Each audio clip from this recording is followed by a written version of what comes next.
رب تعالیٰ نے ارشاد فرمایا وَقَاتِلُوا فِي سَبِيلِ اللَّهِ الَّذِينَ يُقَاتِلُونَكُمْ وَلَا تَعْتَدُوا إِنَّ اللَّهَ لَا يُحِبُّ الْمُعْتَدِينَ۔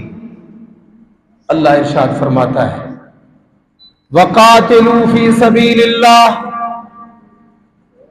اور اللہ کی راہ میں ان سے لڑو جو تم سے لڑتے ہیں۔ اگر قرآن کی آیت پہ غور کریں گے تو انشاءاللہ آپ کی بات، یہ جو بات بتا رہا ہوں، دل میں اتر جائے گی۔ اللہ صحیح فرماتا ہے، اللہ رب العزت ارشاد فرماتا ہے وَقَاتِلُوا فِي سَبِيلِ اللَّهِ يُقَاتِلُونَكُمْ،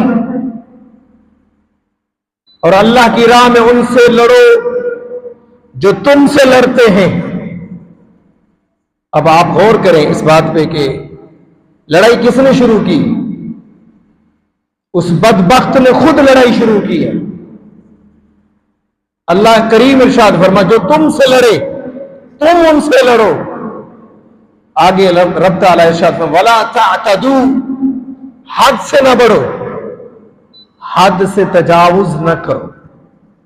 انہوں نے شروع کی، اس لعین کتے مودی نے شروع کی لڑائی، تو یہاں آیت مبارک یہی ارشاد فرما جو تم سے لڑے تم لڑو، اور اللہ فرماتا ہے وَلَا تَعْتَدُوا، حد سے نہ بڑھو، ان اللہ لا يحب المعتدین، اللہ تعالیٰ نہیں پسند فرماتا حد سے بڑھنے والوں، تجاوز کرنے والوں اللہ پسند نہیں فرماتا۔ کیا مطلب؟ اللہ کریم ارشاد فرماتا ہے جو تم سے لڑے، جو اسلام پر اٹیک کرے، جو دین کا دشمن بن کے آئے، تو پھر ان کی خیر نہ مناؤ، ان سے لڑو، ان کی گردنیں اڑاؤ۔ یہی اسلام ہے ہمارا۔